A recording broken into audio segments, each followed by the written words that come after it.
आगे बढ़ते हैं, खबर गोंडा से है, जहां पत्नी ने दहेज के मुकदमे में सुलह से इनकार कर दिया तो पति ने 3 तलाक दे दिया। गोंडा के खोंडारे थाना क्षेत्र के निवासी नुसरत फातिमा का निकाह बलरामपुर जिले के सदुल्लाह निवासी जावेद से हुआ, लेकिन निकाह के बाद जावेद दहेज के लिए नुसरत को प्रताड़ित करने लगा और उसका मुकदमा भी चला।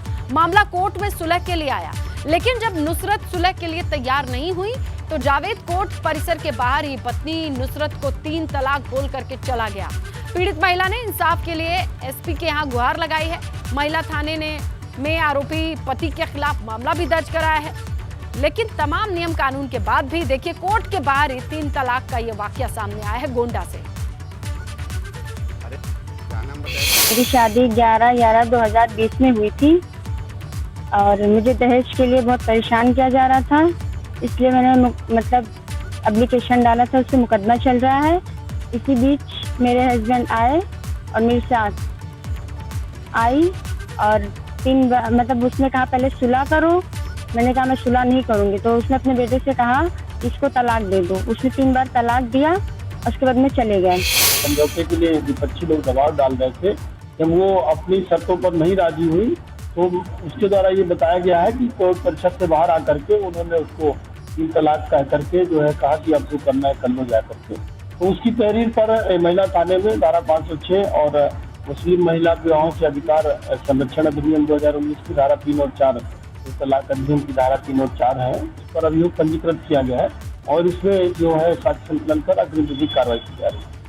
खबर कुशीनगर से है, जहां छात्र की पिटाई के खिलाफ लोगों ने सड़क जाम कर दिया।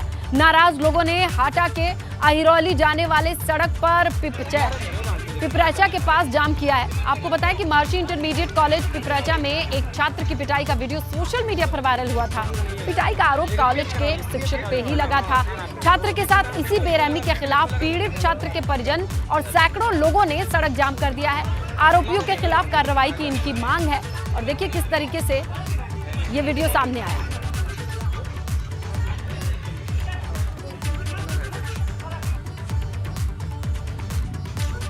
तो ये वीडियो सामने आया जिसके बाद गुस्सा है जिस छात्र को पीटा जा रहा है, इसके परिजन और तमाम लोगों ने सड़क जाम कर दिया है। मांग ये है कि ये जो स्टाफ है इस पर कार्रवाई हो। सड़क चलते किसी स्टूडेंट को सड़क पर गिरा कर मारना, उसकी बेइज्जती करना, वायरल वीडियो के बाद वो आहत है और देखिए किस तरीके से उसके समर्थन में तमाम लोगों ने सड़क जाम कर दिया है।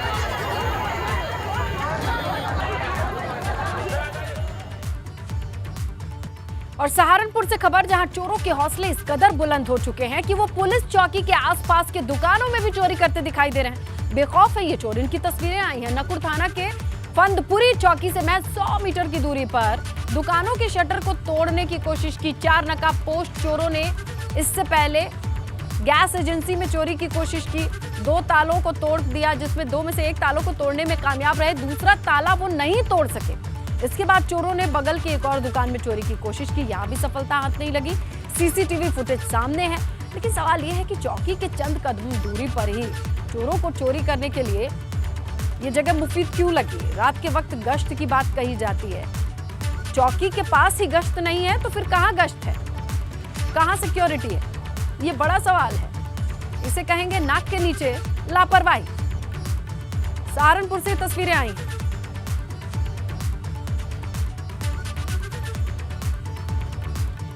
से खबर मिल रही है, जहां व्यापारी नेता संदीप गुप्ता का शव मिला है। संदीप गुप्ता की पत्नी और बेटे का भी शव मिला है। तीसरी मंजिल पर बंद कमरे से ये तीनों शव मिले हैं। प्रकाश चंद्र महाविद्यालय के प्रबंधक थे संदीप गुप्ता। कोतवाली के गुरहाई मोहल्ले का ये मामला बताया जा रहा है। 3 मंजिला मकान और एक कमरे में 3 शव मिलते हैं। ज्यादा जानकारी सहयोगी सुमित गुप्ता से लेते हैं। सुमित, क्या है ये पूरा मामला, क्या जानकारी पुलिस की तरफ से, आसपास मौजूद लोगों की तरफ से? बिल्कुल बताना चाहूंगा, ये औरैया जिले के गुरहाई मोहल्ले का मामला है, जहां पर एक संदीप गुप्ता नाम के युवक है जो व्यापारी नेता भी बताया जा रहा है और एक स्कूल के प्रबंधक भी है। जहां आज सुबह इनके परिजनों ने सूचना दी पुलिस को कि एक कमरे में जो है खुल नहीं रहा है और 3 लोगों के जो है पड़े हुए हैं जिनकी हत्या की आशंका है। जिसके बाद मौके पर पहुंची पुलिस ने कमरा खुलवाया और कमरे खुलवाने के बाद पति और पत्नी का शव एक कमरे में था तो दूसरा शव जो है उनके 25 साल के बेटे का पड़ा हुआ था। जिसके बाद फॉरेंसिक की टीम मौके पर पहुंची और जांच पड़ताल शुरू की है। हालांकि पुलिस की पूरे मामले में आत्महत्या की बात कही गई है, लेकिन यह अभी कह पाना मुश्किल है कि आत्महत्या है या हत्या है, क्योंकि परिजन का आरोप है कि यह हत्या की गई है। जी बिल्कुल, आप संदीप नजर बना करके रखिएगा। जहां ये बड़ी खबर है, व्यापारी है, नेता है, व्यापारी नेता बताए जा रहे हैं, घर के तीसरे मंजिल पर शव, पत्नी के शव के साथ, और बेटा जो 25 साल का बताया जा रहा है उसका भी शव मिला। इस पूरे मामले की तफ्तीश जारी है। गाजियाबाद से खबर है, गार्डेनिया सोसाइटी के बाहर पेड़ पर एक शव लटका मिला है। इंदिरापुरम थाना क्षेत्र के वसुंधरा इलाके में युवती का शव मिला है और शव की अब तक पहचान नहीं हो सकी है। पुलिस मौके पर है, शव को पोस्टमार्टम के लिए भेज दिया गया है। बड़ी खबर, इंदिरापुरम थाना क्षेत्र के वसुंधरा इलाके में, पौष इलाके में सोसाइटी के बाहर पेड़ पर लटका एक युवती का शव मिला है। देखिए तस्वीरें वहीं से आई हैं। शव को देखने के बाद इलाके में हड़कंप की स्थिति है। पुलिस को सूचित किया गया, पुलिस मौके पर आई है, शव की शिनाख्त भी चल रही है, साथ में ही आगे की कार्रवाई जारी है, क्योंकि अभी तक युवती की पहचान नहीं हो पाई है। संदिग्ध परिस्थितियों में पेड़ से लटका युवती का शव मिला है। वसुंधरा से पुलिस मौके पर ज्यादा जांच पड़ताल और तमाम कार्रवाई आगे बढ़ाती है। प्रयागराज से खबर है, कैफे के मैनेजर और स्टाफ के साथ मारपीट हुई है। सिविल लाइन स्थित हेडक्वार्टर कैफे के मैनेजर हैं और स्टाफ हैं, उन दोनों के बीच मारपीट की सीसीटीवी फुटेज सामने आई है। यूनिवर्सिटी हॉस्टल के बताए जा रहे हैं आरोपी छात्र। लगभग 30 से 35 लड़कों ने कैफे में घुसकर मारपीट की है, तोड़फोड़ की है। सिविल लाइन थाना पुलिस सीसीटीवी फुटेज के आधार पर मामले की जांच में जुट गई है। इन तस्वीरों को देखिए आप, कैफे के भीतर कुछ लोग दाखिल होते हैं और ताबड़तोड़ पिटाई शुरू कर देते हैं। कैफे में मौजूद जितने स्टाफ हैं उनके साथ मारपीट हो रही है।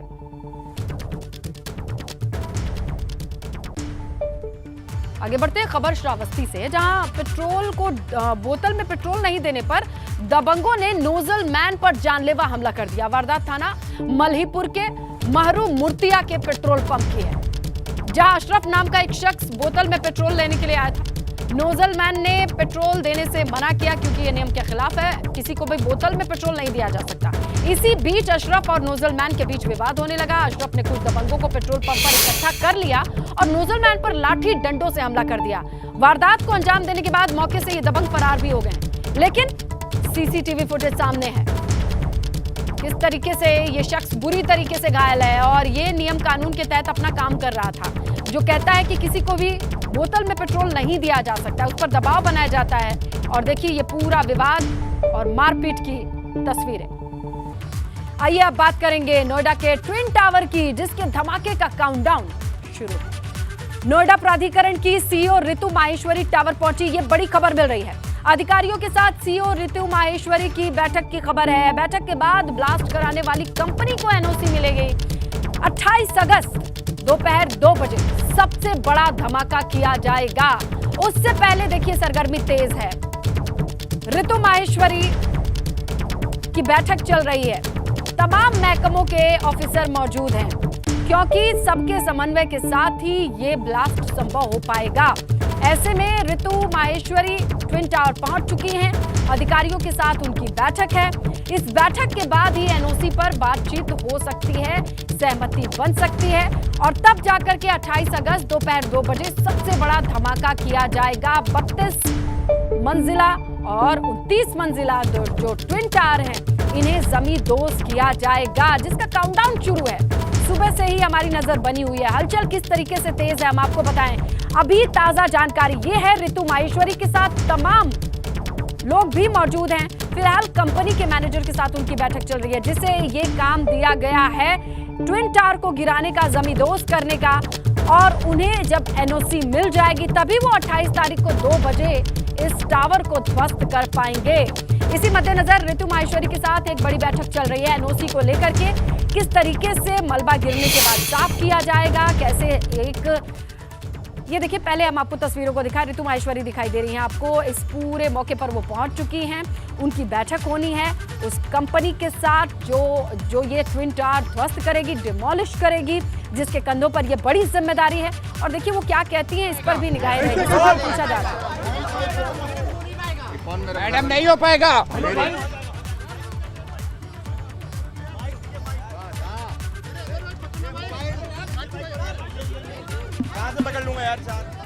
तो देखिए तमाम लोग मौजूद हैं, मीडिया की सरगर्मी तेज और हो भी क्यों ना, पहली बार इतनी बड़ी इमारत को जमींदोज करने की प्रक्रिया शुरू हो रही है।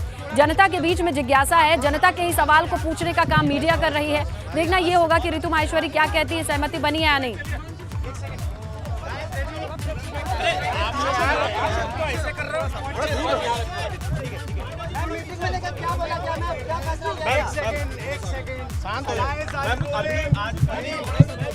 एक वन बाई वन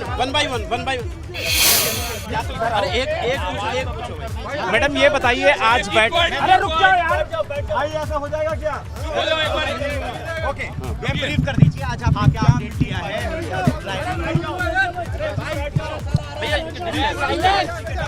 बोलिए मैडम। माननीय सुप्रीम कोर्ट के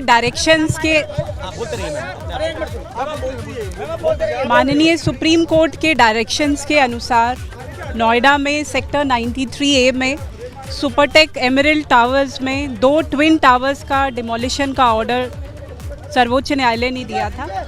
उस क्रम में 28 अगस्त यानी संडे जो है उसको 2:30 बजे सुपरटेक की दोनों ट्विन टावर्स का डिमोलिशन किया जाएगा। आज फाइनल स्पॉट विजिट और सभी स्टेक होल्डर्स के साथ एक मीटिंग भी की गई है। यहाँ पे सभी तैयारियों को देखा गया है। मुख्यतः ये बताना चाहेंगे कि तैयारियाँ पूरी हो गई हैं। दोनों टावर्स में जो एक्सप्लोजिव्स लोड किए जाने थे, एक्सप्लोजिव्स भी लोड हो गए हैं। 28 तारीख को 2:30 बजे ब्लास्ट किया जाएगा। लगभग 10 से 12 सेकेंड्स में दोनों टावर डिमोलिश हो जाएंगी। उसके अलावा जो डिमोलिशन के बाद जो CND वेस्ट है, लगभग 80,000 टन CND वेस्ट जनरेट होगा, जिसमें से लगभग 50 से 55,000 टन यहीं पे साइट पे यूज़ हो जाएगा फिलिंग में। बाकी जो है वो CND प्लांट पे उसको ब्रेक करने के बाद प्रोसेसिंग के लिए जाएगा। दोनों टावर्स जो सुपरटेक में इस एरिया में 2 ग्रुप हाउसिंग सोसाइटीज़ आसपास में रहती हैं। पहली यही सुपरटेक एमरल्ड कोर्ट है, दूसरी जो है ATS है। दोनों में मिला के अराउंड 1400 फ्लैट्स है। 1400 फ्लैट्स में लगभग 7 से लेके 8,000 रेजिडेंट्स और उनका स्टाफ है। उनको संडे को सुबह 7 बजे तक खाली करा दिया जाएगा और ब्लास्ट होने के बाद एक बार साइट का विज़िट एजेंसीज़ द्वारा करने के बाद उनको वापस आने के लिए यहाँ पे ग्रीन सिग्नल दे दिया जाएगा। तो यानी मॉर्निंग से लेके इवनिंग तक ये पूरी दोनों टावर्स खाली करा दी जाएंगी। इसके अलावा जो एक्सक्लूजन जोन है वो 500 मीटर, लगभग 500 से 700 मीटर की विड्थ में बनाया गया है, जिसमें पूरी तरह से ट्रैफिक बंद रहेगा। इसके अलावा जो नोएडा ग्रेटर नोएडा एक्सप्रेसवे है वो भी लगभग 2 बजे से लेके 3 बजे तक डाइवर्ट रहेगा, बंद रहेगा। इसके अलावा फायर टेंडर्स, ट्रैफिक पुलिस की व्यवस्था, मेडिकल टीम्स, 2 सेफ हॉस्पिटल्स बनाए जा रहे हैं, फेलिक्स हॉस्पिटल और यथार्थ हॉस्पिटल, जहाँ पे मेडिकल टीम सेंसिटाइज्ड रहेगी। यहाँ पे NDRF की टीम भी कॉशन से एक रखी जाएगी। इसके अलावा जो रेजिडेंट्स के मेजर कंसर्न्स थे कि जो पुरानी टावर्स हैं उनमें जहाँ रिपेयर की आवश्यकता है, स्ट्रक्चरल ऑडिट सुपरटेक ने करा दिया है, वो आज रिपोर्ट देंगे। लगभग 55 कॉलम्स आइडेंटिफाई किए गए थे जिनकी स्ट्रेंथनिंग करनी थी, उसमें से अराउंड 50 की स्ट्रेंथनिंग पूरी हो गई है, बाकी वो कल तक पूरे कर देंगे, ऐसा वो रिटर्न एश्योरेंस दे रहे हैं। क्रैक गॉजेस जो हैं वो क्रैक्स की मॉनिटरिंग के लिए 27 तक लगा दिए जाएंगे। उनका pre and post demolition data भी एनालाइज किया जाएगा। इसके अलावा एयर क्वालिटी मॉनिटरिंग के लिए भी डिवाइसेस लगाए जा रहे हैं। तो तैयारी जो विभिन्न एजेंसीज़ हैं उनके द्वारा पूरी कर ली गई है। एक्सप्लोजिव जैसा मैंने बताया वो यहाँ पे लोड कर दिया गया है और सभी तैयारियाँ लगभग पूर्ण हैं। के बाद जो डस्ट होगा उस डस्ट को मैनेज करने के लिए क्या प्लान दिया गया है, कितने दिन तक उसका असर रहेगा और कितना? देखिए, इसका साइंटिफिक असेसमेंट करना संभव नहीं है, ना UPPCB कर पा रहा है, ना डिमोलिशन एजेंसी कर पा रही है। लेकिन जो भी डस्ट जनरेट होगा वो बहुत एक मिनिमम टाइम के लिए तभी जनरेट होगा। दूसरा, इमीडिएटली उसके बाद वो बिकॉज स्प्रेड आउट हो जाएगा। वाटर टैंकर्स, स्मोक गन्स यहाँ पे अथॉरिटी की तरफ से लगाए जा रहे हैं, मैकेनिकल स्वीपिंग मशीन्स रहेंगी, पूरा सैनिटेशन स्टाफ जो एडिक्वेट होगा इस एरिया की क्लीनिंग के लिए वो नोएडा अथॉरिटी द्वारा लगाया जा रहा है। तो इम्पैक्ट तो होगा ही, लेकिन जो भी रहेगा उसको मिनिमाइज़ किया जा रहा है और जो एयर क्वालिटी मॉनिटरिंग स्टेशन हैं उनके माध्यम से उसको मॉनिटर किया जाएगा, ताकि अगर जो लोग वापस आ रहे हैं उनको एक भय ना रहे कि वो आ रहे हैं तो वो सेफ है, तो वो डेटा उनसे शेयर किया जाएगा। नहीं, मॉक ड्रिल तो टेस्ट ब्लास्ट तो काफ़ी पहले हो चुका है। नो फ्लाइंग जोन का लिख दिया गया है एयरपोर्ट अथॉरिटी को, but I don't think I have not been able to review. आज स्ट्रक्चरल ऑडिट की रिपोर्ट अभी सुपरटेक ने नहीं दी है, लेकिन उन्होंने एश्योर किया है दे देंगे। CBRI ने इधर अपने आप को स्टेशन भी कर लिया है और उनके हिसाब से जितना रिपेयर अभी तक हुआ है वो सही है। कुछ उन्होंने एडिशनल मेजर्स बताए थे वो इन्होंने कर दिए हैं, कुछ बचे हैं जो कल तक एश्योर किया है कर देंगे। तो शाम तक सारी रिपोर्ट्स आ जाएंगी। जो वर्तमान स्थिति है उससे लगता है कि लगभग तैयारी हम लोग गो हेड देने की स्थिति में है, लेकिन फिर भी अगर कोई चेंज होता है तो सुप्रीम कोर्ट ने भी हम लोग को लीवरेज दिया था कि हम लोग इसको 1 हफ्ते तक बफर रख सकते हैं। तो जो आप अभी की सिचुएशन लग रही है, लग नहीं रहा ज़रूरत पड़ेगी, लेकिन फिर भी हम लोग फाइनल कॉल एक बार शाम में सारी रिपोर्ट्स आने के बाद लेंगे। फाइनल डिमोलिशन के बाद भी जो क्रिटिकल जोन की टावर्स हैं सुपरटेक की भी और ATS की भी, उनका स्ट्रक्चरल ऑडिट कराया जाएगा। पोल्यूशन लेवल कितना बढ़ेगा? ये टावर इसका कोई ऐसा कोई साइंटिफिक की मीनार रही, आपको लगता है कि मॉरल मैसेज जाएगा इनके गिरने से? देखिए, जो सुप्रीम कोर्ट के डायरेक्शंस थे उसके क्रम में, बिकॉज पुराना मैटर था, गवर्नमेंट ने इसको बहुत सीरियसली लेते हुए SIT गठित की। 26 से अधिक अधिकारी इसमें उनकी इन्वॉल्वमेंट अलग अलग समय पे पाई गई। सबके विरुद्ध FIR दर्ज हुई, सबकी डिपार्टमेंटल इंक्वायरीज इंस्टीट्यूट हुई। तो गवर्नमेंट की तरफ से बहुत स्ट्रिक्ट एक्शन लिया गया है एंड डेफिनेटली सरकार की तरफ से भी और न्यायालय की तरफ से भी एक स्ट्रॉन्ग मैसेज है कि कहीं भी अगर वायलेशन है तो उसको बख्शा नहीं जाएगा। इमेज इंप्रूव होगी इस डेमोलिशन के बाद?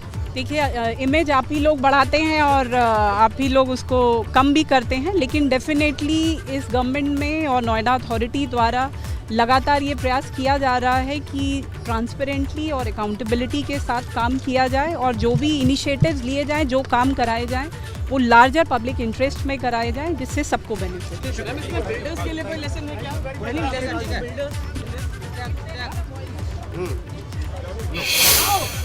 सतेंद्र, यहाँ प्राधिकरण CEO ऋतु माहेश्वरी की बातें सुनी आपने, किस तरीके से उन्होंने जिक्र किया कि मॉक ड्रिल नहीं है क्योंकि टेस्टिंग ब्लास्ट पहले ही किया जा चुका है। आज तमाम विभागों की ओर से ये बातचीत हुई है कि सब कुछ अपनी जगह पर है कि नहीं, और इसे लेकर के आज शाम तक सारी क्लैरिटी हो जाएगी।